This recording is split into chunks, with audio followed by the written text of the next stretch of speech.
우리 함께 경배합니다.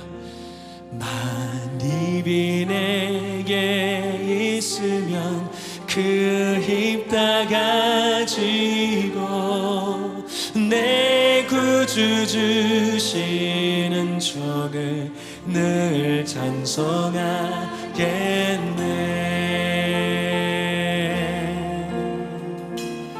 주님, 주의 임재 앞에 엎드립니다. 내 은혜로신 하나님 날 도와주시고 그 크신 영광 널리며 다 알게 하소서. 우리 혼남을 나의 고백합니다.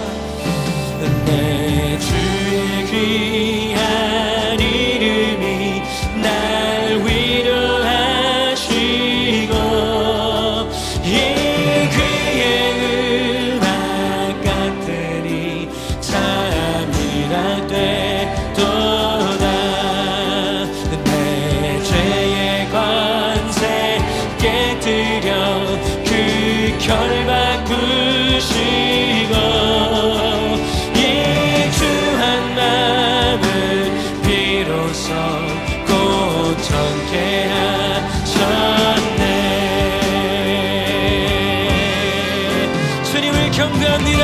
우리의 온 마음과 정성으로 주님을 찬양합니다.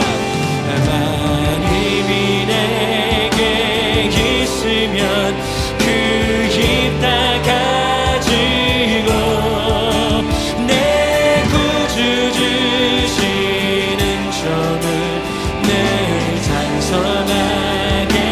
우리를 구속하신 주님, 내 죄의 권세 깨뜨려 그 결 바꾸시 할렐루야. 이 주한 마음을 비로소 고정케 하셨네. 내 구주 주시는 주를 늘 찬송. 이 은총을 노래합니다. 내 구주 주신 은총을 늘 찬송하게. 이 은총 주신 주님께 영광 박수로 찬양합니다. 할렐루야.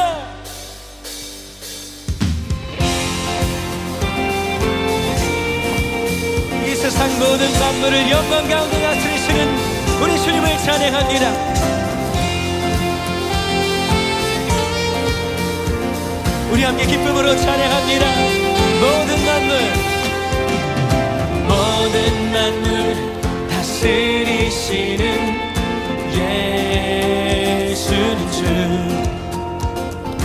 어둠에서 빛을 창조하신 예수는 주. 영원히 우리와 거하시는 예수는 주. 그 이름 부를 때 능력 주시는 예수는 주. 할렐루야. 주의 능력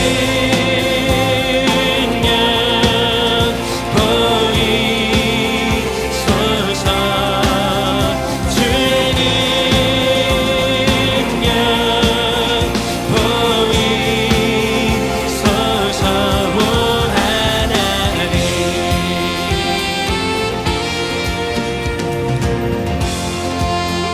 주님을 경배하기는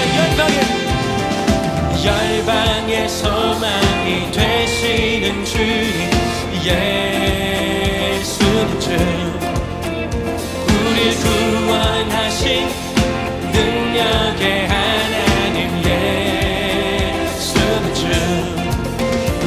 십자가 바라볼 때 만족 주는 예수는 주. 우리를 주의 자녀 삼으시는 예수는 주.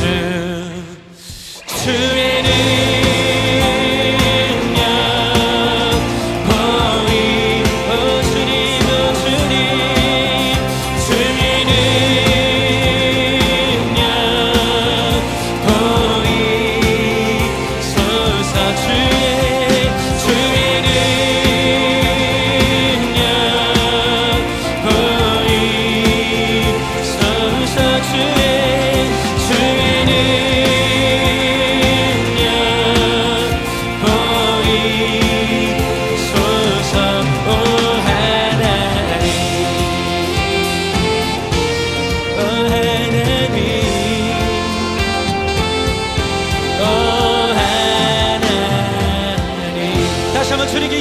이름으로 찬양합니다.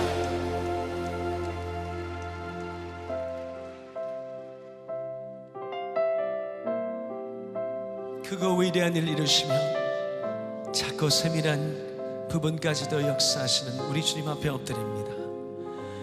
모든 영광과 모든 존귀 받으시기 합당하신 주께 손을 듭니다. 모든 영광과 모든 존귀 거룩하신 주의 이름 높여 경배합니다. 위대한 기적을 베푸시는 주와 같은 분 없네. 주와 같은 분 없네. 위대한 기적을 베푸시는 주와 같은 분 없네. 주와 같은 분 없네. 주님은 위대하십니다. 모든 영광과 거룩하신 하나님, 전능하신 주님, 받으시기 합당하신 주께 손을 듭니다. 모든 영광과 모든 존귀 거룩하신 주, 누가 주 앞에 이길 수 있습니까? 누가 경배합니다. 위대한 기적을 베푸시는 주와 같은 분 없네. 주와 같은 분 없네. 위대한 기적을 베푸시는 주와 같은 분 없네. 주와 같은 분 없네. 위대한 기적을 베푸시는 주와 같은 분 없네. 주와 같은 분 없네. 위대한 기적을 베푸시는 주와 같은 분 없네. 주와 같은 분 없네. 주를 경배. 영원부터 영원까지 생명의 내 시험을 권하시는 주님 앞에 You are great.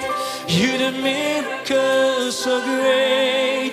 There is no one else like you.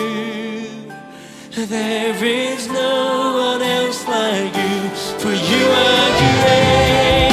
You do miracles so great. There is no one else like you. There is no 위대한 기적을 베푸시는 주와 같은 분 없네. 주와 같은 분 없네. 위대한 기적을 베푸시는 주와 같은 분 없네. 우리 함께 주 성령을 찬양합니다. 위대한 기적을 베푸시는 주와 같은 분 없네. 할렐루야. 주와 같은 분 없네.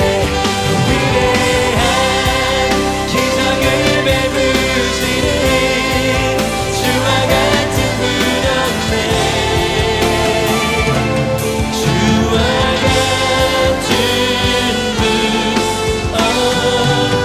없네.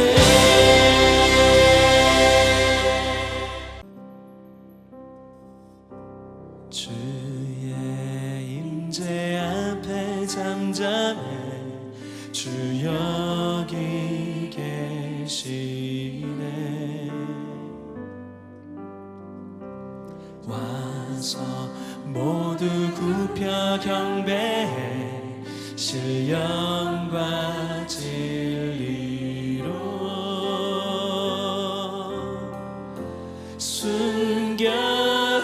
순결하신 주님 거룩한 전전에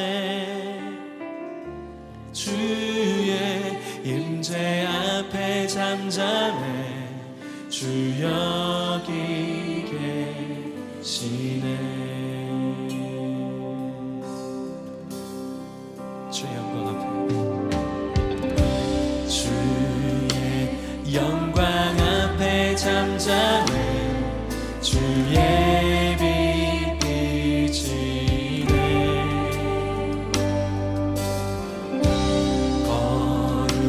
거룩한 불 태우시고 영광의 관수네. 주 영광 찬란해 빛 되신 우리와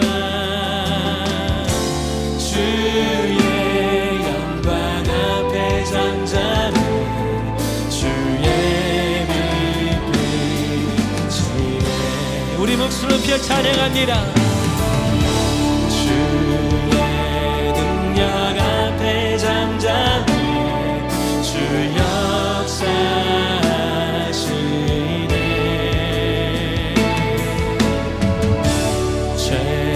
죄사하고 치유하시니 놀라운 주네. 주 믿는 자에게 주 믿는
믿음은 끝까지 지키는 것입니다 라는 제목을 가지고 역대상 10번째 말씀을 함께 나누겠습니다.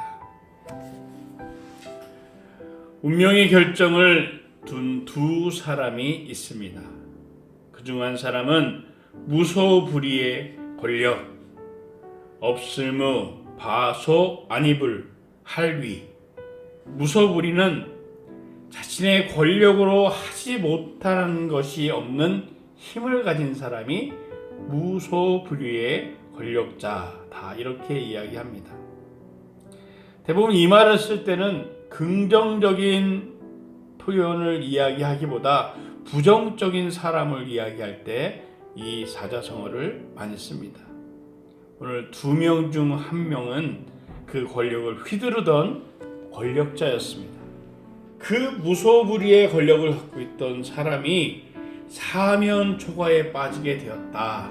이러지도 저러지도 못하는 상황이 되었다라는 것입니다. 그 사면초가에서 내린 결정은 나는 비굴하게 생명을 유지하는 것보다 명예로운 죽음을 선택하리라, 이렇게 생각하고 자신의 칼 위에 자살을 하는 선택을 하게 됩니다. 사실은 멋진 대사와 같은 이 말을 하고 있지만 고통을 이기지 못해서 죽음을 선택하는 그런 결정이었습니다. 사람들은 죽음을 멋지게 포장하거나 멋있는 죽음이 있다라고 이야기를 합니다. 영화나 소설에 등장하는 영예로운 죽음, 단지 죽음을 아름답게 포장할 뿐이지 죽음은 다 같은 죽음입니다. 이 죽음을 선택한 사람이 바로 이스라엘의 영웅, 이스라엘 초대왕 사울입니다. 그를 보필하는 시종은 자신이 섬기는 이 왕이 죽기 전에 칼을 주면서 이렇게 이야기합니다. 네가 저 블레셋 사람들이 쳐들어오기 전에 나를 죽여다오. 사울 왕은 죽음을 두려워하고 있었습니다. 그래서 자신이 죽기에는 너무 두려워서 자신의 시종에게 죽여달라고 부탁을 하지만 감히 자신의 상전인 왕을, 이스라엘의 영웅 초대 왕을 죽일 수가 없었습니다. 수많은 망설임 끝에 사울은 자신의 칼 위에 몸을 던지는 마지막 선택을 하게 됩니다. 그리고 시종도 자신의 왕이 죽는 것을 보고 너무 두려워서 죽음을 선택합니다. 죽음은 모든 문제를 해결하지 못합니다. 사람들은 사울처럼 도저히 해결할 수 없는 상황이 되면 생각을 합니다. 마지막 선택으로 죽음을 선택합니다. 자신으로 하여금 마지막, 이제 기회도 사라지게 하는 선택일 뿐입니다. 많이 성공하는 사람들의 이야기나 다큐멘터리 이런 것을 보면 그들은 하나같이 이런 고백을 합니다. 죽을 수밖에 없었던 그런 상황에서 죽기 살기로 도전했더니 제2의 성공을 누리게 되었다. 이스라엘 초대왕 사울이 그러한 선택을 한 이후에 그 삶은 어떻게 되었나 본문은 설명하고 있습니다. 비참한 죽음을 맞이하게 되었다. 사울의 이 비참한 죽음을 맞이하는 오늘 10장의 내용을 통해서 우리는 성경은 두 가지의 교훈을 주고 있습니다. 하나는 자신의 영광만을 추구했던 사울, 하나님의 중심 속에 살았던 다윗의 삶의 결말을 보여주면서 사울은 이성적으로 행동하고 판단하는, 왠지 세상에 참된 지혜로 살아갔던 사람처럼 보여도 그 죽음의 선택은 결국 어리석은 선택일 수밖에 없다라는 모습을 보여주고, 어려움 속에 끝까지 하나님의 중심적인 삶을 살았던 다윗은 결국은 어떻게 됐습니까? 마지막 하나님의 축복의 길로 가게 되었다라는 메시지를 우리에게 주고 있습니다. 또 하나의 교훈은 무엇이냐면 하나님은 반드시 약속을 지키시는 분이라는 것이에요. 다윗은 사무엘로부터 네가 이스라엘 왕이 되어 올 것이다 라는 예언을 들었습니다. 그런데 그 예언을 듣 이후에 오늘 사울 왕이 죽을 때는 15년이 걸렸어요. 여전히 15년이 지났지만 사울 왕은 다윗을 죽이려고 계속 추격하고 목숨까지 위협하는, 하나님은 그런 다윗을 보호하시고 피할 길을 주셨고 결국 사울 왕가가 몰락함을 통해서 다윗이 이스라엘 왕으로 세워지고 있습니다. 우리가 읽었던 10장의 전체 내용을 요약해보면 1절부터 6절에는 이스라엘과 블레셋이 싸움을 길보아산에서 하게 되는데 그 전투에서 패배하고 사울과 세 아들이 죽임을 당했다. 이 내용을 기록하고 있고 7절부터 12절에는 블레셋 사람들이 사울의 시체를 모욕하고 이 일을 본 길르앗의 야베스 사람들이 사울의 장례를 치르는 장면을 기록하고 있고 마지막 13절 14절 우리가 읽었던 오늘 본문의 내용은 사울의 이 비참한 죽음에 대한 결과 비참한 죽음을 맞이하게 될 수밖에 없었는가 그 이유에 대해서 설명하고 있습니다. 오늘 사울이 죽음을 선택한 그 장소 사사기의 4장과 5장에 보면 사사 드보라와 기드온이 하나님의 도움을 받아서 큰 승리를 했던 곳이 바로 이 길보아산입니다. 오늘 그 승리의 기록이 있는 길보아산에서 이 사울은 블레셋에게 대패를 하게 되어지고 마지막 비겁한 죽음을 선택하게 되어집니다.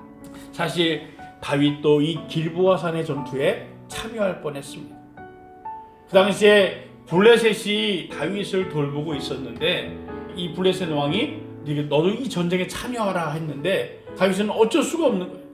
참여하지 않자니 그동안 자기를 지켜줬고 또 이것을 하지 않으면 빌미가 돼서 지금 함께 있는 사람에게 어려운 일이 닥치게 될 것이.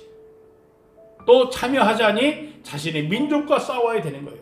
나중에 이스라엘 왕이 됐을 때 잘못된 실수는 평생 자신의 발목을 잡게 되는 일이었습니다. 그런데 하나님 앞에 기도하는 이 다윗에게 오히려 블레셋의 신하들이 들고 일어나서 저 다윗은 전쟁에 참여하면 안 됩니다 라고 이야기를 하는 거예요. 하나님께서 이스라엘 왕으로 세우시겠다는 다윗의 약속은요 그 상황까지 나중에 다윗이 왕이 된 이후에 잘못될 모든 상황까지도 지키시고 보호하셨다는 것입니다. 사울은 하나님의 뜻을 구해도 얻지 못하니까 무속인에게 찾아가서 지금 이 전쟁을 이길 수 있는지에 대해서 물어보게 됩니다. 결국 하나님을 떠난 죄, 사울의 이 선택은 자신뿐만 아니라 자신의 가문도 몰락하는 최후를 맞이하게 됩니다. 이스라엘의 지파들 때문에 이 블레셋 사람들이 함부로 이 요단 동편을 넘어올 수가 없었어요. 왜냐하면 그 동편을 지키는 이스라엘 지파 사람들이 아주 막강했습니다. 그런데 오늘 사울이 죽게 되자 갈릴리 지역에 편만에 있던 이스라엘 사람들도 다 도망치게 됩니다. 그리고 블레셋 사람들이 그 지역을 차지하게 됩니다. 차지하는 것을 끝난 것이 아니라 사울의 시체를 수급해서 훼손을 시킨 다음에 머리를 잘라서 자신의 신 다곤 신상에 전리품으로 보내게 됩니다. 아니 왜 전쟁에 승리한 것도 만족하지 못해서 죽은 사울의 목을 베어서 다곤 신상에 보냈을까? 그것은 그들에게 이유가 있습니다. 사무엘상 5장에 보면 블레셋이 전쟁에 승리해서 언약궤를 빼앗습니다. 항상 이스라엘이 언약궤를 앞세워 나갈 때마다 전쟁은 날마다 패하는 거예요. 그래서 저 언약궤를 뺐으면 우리가 승리할 것이다. 이런 마음을 가지고 전쟁에 승리했을 때 언약궤를 뺏어서 어디로 가져가냐면 다곤 신상 앞에 갖다 놓는 거예요. 5장에 그 내용이 있습니다. 하룻밤 자고 나니까 다곤 신상 머리가 잘리고 손목이 잘려서 신상이 완전 무너져 버린 거예요. 그냥 어쩌다 그랬나 보다 생각했는데 그때 몇 가지 재앙이 계속 블레셋에 나타나게 됩니다.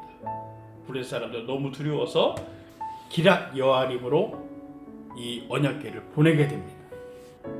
마치 복수를 하듯이 사울 왕의 머리를 그 다곤 신상 앞에 보내는 거예요. 너희들의 그 하나님은 이제 더 이상 너희들을 지키지 않는다. 그런 의미로 사울의 머리를 수금을 벼서 마치 자신의 승리가 영원한 것처럼 그렇게 자랑했던 것입니다. 이 소식을 길리앗의 야베스 사람들이 듣게 됩니다. 과거에 사무엘상 11장 1절에서 11절에 보면 암몬에게 이 야베스 사람들이 고통을 당하고 있었어요. 이 소식을 사울이 듣고 가서 암몬과 싸워서 승리를 이루게 됩니다. 그리고 이 야베스 사람들을 지켜주게 되는 거예요. 야베스 사람들은 사울이 악한 왕이었지만 자신들을 지켜줬다는 그 고마움을 잊지 않았습니다. 사울의 시체가 훼손됐다는 이야기를 듣고 용사들을 일으켜서 쫓아가서 사울의 수급을 가져다가 상수리 나무 아래 장례를 치르게 됩니다. 이렇게 사울이 비참한 지경에 처할 수밖에 없었던 것은 사울은 이미 사무엘상 13장에 보면 아말렉과 싸우는 그때 너무나도 두려운 나머지 사무엘이 와서 제사를 드리고 전쟁을 치러야 되는데 급한 나머지 자신이 자신의 힘으로 제사를 드림을 통해서 사무엘을 통해서 이제 당신은 이스라엘 백성의 왕으로서 폐위될 것이요 라는 예언을 듣게 됩니다. 그리고 그때부터 영적으로 계속 교만해지고 하나님을 외면하고 하나님께 불순종하고 급기야 무속인에게 찾아가서 묻는 불신자의 선택을 하게 됩니다. 하나님이 계속 물으실 때 침묵하고 계신 주님 앞에서 계속 기도하면서 그 뜻을 구했다면, 회개했다면 아마 사울의 인생은 바뀌게 되었을 것입니다. 모든 죽음의 근원은 인간의 죄로부터 시작합니다. 그 죄를 구분할 수 있는 것은 무엇이 죄인가? 그것은 우리가 하나님 앞에서 거룩성을 회복하는 성도가 되어지면 하나님은 이것을 죄라고 인정하시는구나. 우리 스스로 깨닫게 되어지는 것이에요. 하나님의 거룩하심을 훼손하는 것이 바로 죄이고 그 죄의 값은 죽음밖에 없습니다. 로마서 6장 23절에는 죄의 값은 사망이라고 이야기하는 거예요. 모든 사람이 다 죽어요. 권력가도 죽고 명예로운 사람, 똑똑한 사람 다 죽습니다. 그들이 왜 죽습니까? 죄의 값은 사망이기 때문에. 죽음이란 죄로 말미암아 하나님으로부터 궁극적인 목적, 거기서 분리되는 것입니다. 영어로는 ultimate separation from God. 이게 무엇이냐면 ultimate, 궁극적인 목적, 삶의 목적을 이야기합니다. 인간의 삶의 목적은 무엇입니까? 하나님의 영광을 위해서 하나님이 인간을 만드신 거예요. 이 목적으로부터 분리된 거예요. separation, 하나님 from God, 하나님으로부터 분리된 그 목적은요, 결국 망하게 되어지는 것이에요. 비참한 삶이 되는 것입니다. 하나님을 떠난 삶은 그냥 끝나는 삶이 되는 것이에요. 하나님께서 떠난 사울은 진정한 축복에서 떠나서 비참한 죽음을 맞이하게 됩니다. 사울의 이 모습은 하나님을 떠난 범죄한 인간이 어떠한 결말을 맞이하게 된다, 우리에게 이것을 보여주고 있습니다. 우리 삶 가운데서는 많은 사람들이 다양한 고통과 고난의 삶을 살아갑니다. 또 반대로 남부럽지 않은 그런 축복과 행복한 삶을 살아갑니다. 남녀노소, 빈부, 귀천을 막론하고 누구에게나 다 닥치게 되는 것은, 평등하게 닥치는 것은 무엇이냐면 하나님을 믿지 않으면 죽음에 이르게 된다. 하나님을 믿어도 죽음에 이르게 되어진다. 다 죽음을 맞이하게 됩니다. 왜 우리가 하나님 앞에 예배드리고 기도하고 주의 복음을 사람들에게 전합니까? 그 이유는 죽음으로 끝나는 것이 아니라 죽음 이후에 하나님이 선택한 세상이 있다는 거예요. 성경은 한 번 죽는 것은 사람에게 정한 것이요 그 후에는 심판이 있다라고 히브리서 9장 27절에 전하고 있습니다. 하지만 죽음이 다 같지만 죄인의 죽음과 하나님 믿는 사람의 죽음이 다르다는 거예요. 죄인의 죽음은 그냥 그대로 심판으로 가지만 의인의 죽음, 하나님의 자녀들의 죽음은 그 위에 하나님의 나라로 가는 축복으로 이어진다는 거예요. 이 땅에서도 하나님의 축복 가운데 살다가, 축복 가운데 산다는 건 뭐예요? 그냥 평안히 막 돈 막 누리고 사는 것이 축복이 아니에요. 날마다 주님께 기도하며 응답받고 하나님께서 내 삶에 때로는 함정과 어려운 고난 가운데서 지켜주는 것이 축복된 삶이에요. 아무리 돈이 많으면 뭐합니까? 마지막에 비참하게 산소 걷고서 몇 년 살면 그게 행복한 삶입니까? 어떤 분은 마지막 죽음에 교인들을 탁 불러갖고 날 위해 찬송가를 불러다. 찬송을 부르면서 미소 가운데 떠나는, 얼마나 영광된 죽음입니까? 죽음도 그렇게 맞이하고 죽음 이후에도 끝나는 것이 아니라 하나님의 나라로 이어진, 이것이 바로 믿는 자들에게 허락한 하나님의 죽음이라는 것입니다. 인생을 마지막에 자신의 목숨을 부지하고자 도망쳐보지만 결국은 어떻게 합니까? 사람은 다급함을 맞이하게 되는 거예요. 사울은 어떻게끔 이 전쟁에서 살기 위해서 여러 가지 방법을 씁니다. 하나님께 기도해도 하나님 응답을 안 해주시니까 얼마나 두려웠으면, 얼마나 그 상황을 피하고 싶었으면 하나님의 백성의 왕인 사울이 무속인을 찾아갔겠습니까? 우리는 어떠한 열악한 상황이 닥친다 해도 이런 세상의 유혹에 빠져들면 안 되는 거예요. 그냥 좋은 게 좋은 거니까 한번 봐도 상관없다, 이런 말에 유혹에 빠져서 믿는 사람들이 때로는 죄인들처럼 살아가는 선택을 하게 된다는 것이, 결국 그 선택이 하나님으로부터 분리되는 그런 선택이 되어지는 것입니다. 잠깐 사라질 이 짧은 인생에 우리는 내 자랑과 내 기쁨을 채워가는 것이 아니라 어떻게 하면 하나님의 영광을 위해 살까? 이 삶 가운데 내가 살 때 앞으로 영원히 이어질 하나님의 나라로 축복을 이어갈 텐데, 그리고 주님의 일을 감당하면 하나님은 이 삶 속에서도 축복으로 채워주신다는 것이에요.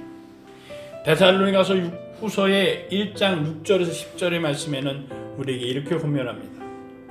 하나님의 공의는 여러분에게 환난을 주는 사람에게는 환난으로 갚으시고 환난을 당하는 여러분에게는 주 예수께서 그분의 능력의 천사들과 함께 하늘로부터 불꽃 가운데 나타나실 때 우리와 함께 안식으로 갚을 것입니다.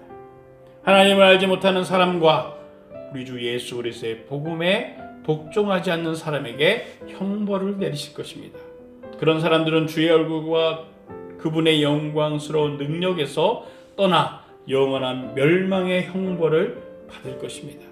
그날에 주께서 오셔서 그분의 거룩한 백성들 가운데 영광을 받으시고 모든 믿는 사람 가운데 높임을 받을 것입니다.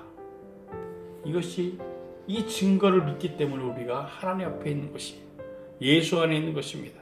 사울의 이 선택은 자신의 가문을 다 몰락시키게 되는 것이에요. 함께 있었던 이스라엘 백성도 다 사울을 버리고 다 도망가고, 하나님이 분배해준 그 땅도 다 뺏겨서 블레셋 땅이 되어지고, 한 사람의 잘못된 선택을 통해서 너무나도 많은 사람이 죽게 되었고 또 모두에게 피해가 가게 된 것입니다. 이것이 오늘 말씀에 사울이 선택한 결말입니다. 한 사람의 죄는 결국 그냥 그 사람의 죄를 받는 것으로 끝나지 않아요. 그것이 영향을 일으켜서 가족에게, 민족에게, 공동체에게 오염이 되게 된다는 것입니다.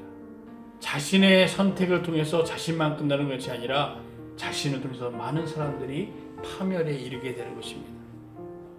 바른 믿음을 소유한 사람이 왕으로 세워지지만 신앙세대가 계속 이어지지 못하고 다시 또 죄악을 짓는 남유다의 8대 왕 요아스 왕입니다.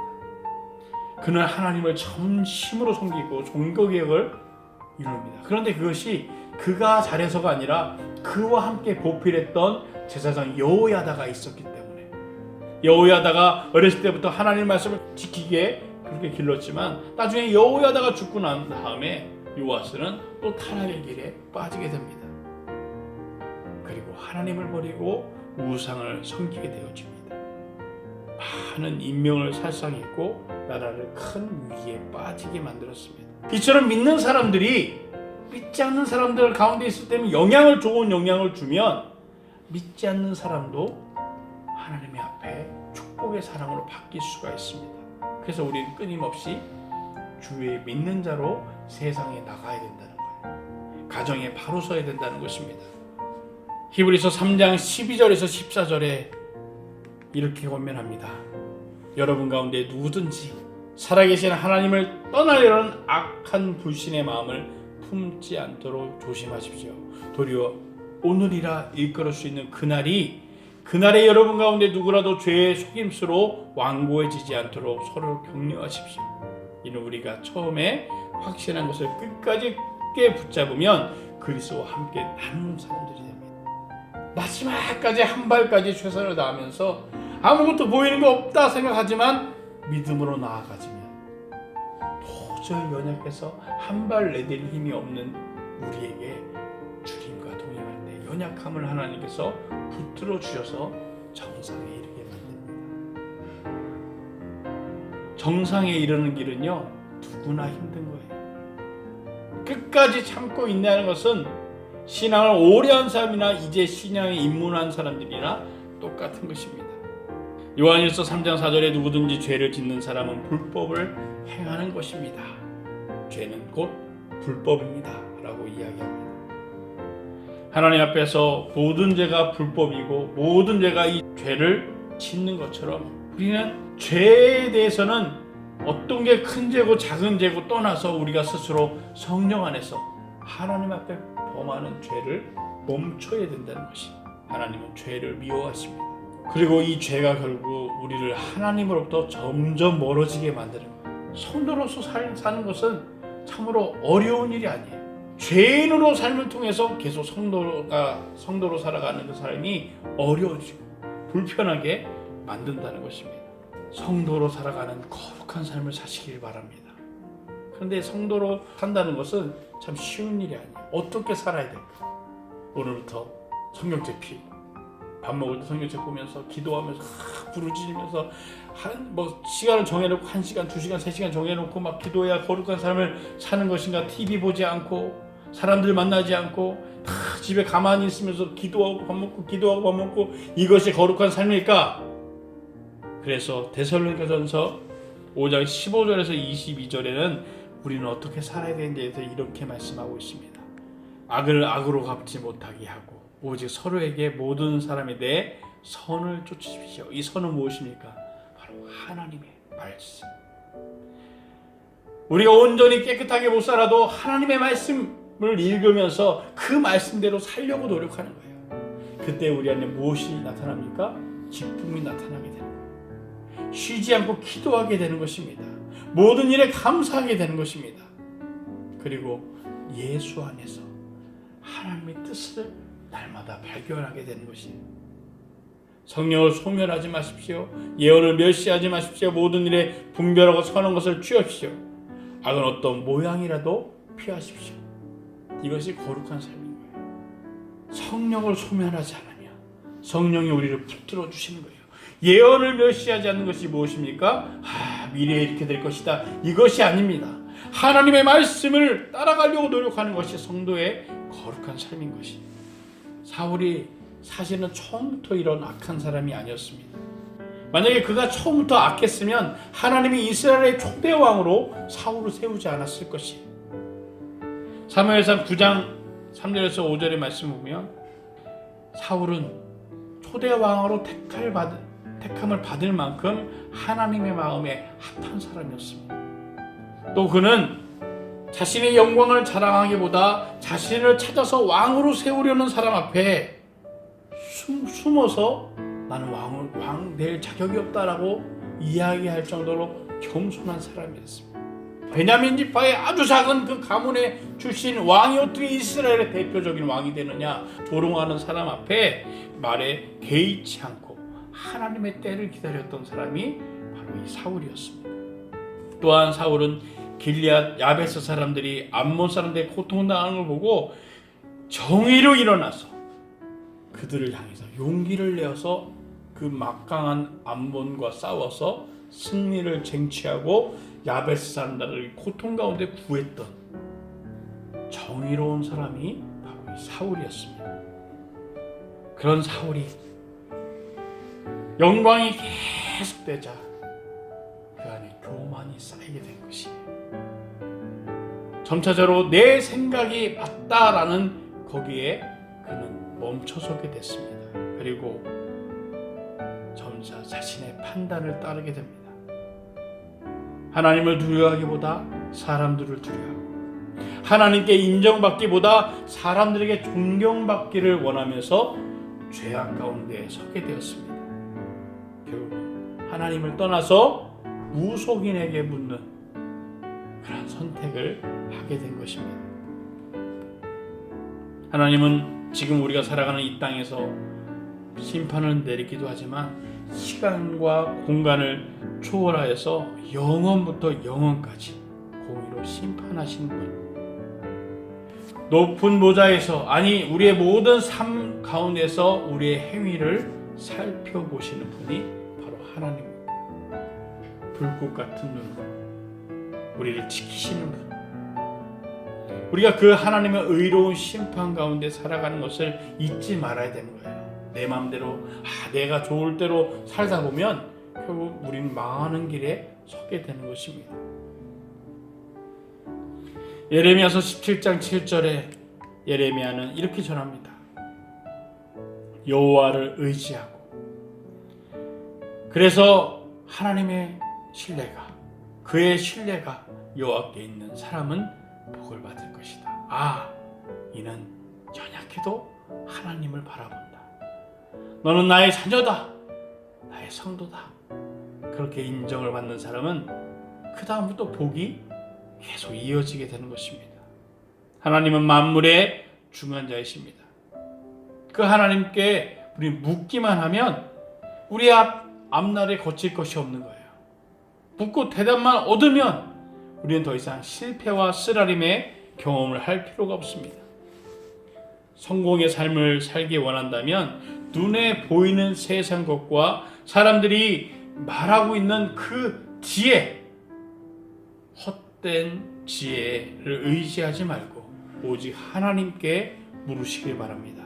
하나님은 우리의 인생의 상담자가 되시며 동반자로 우리의 인생을 성공의 길로 이끌게 될 것입니다.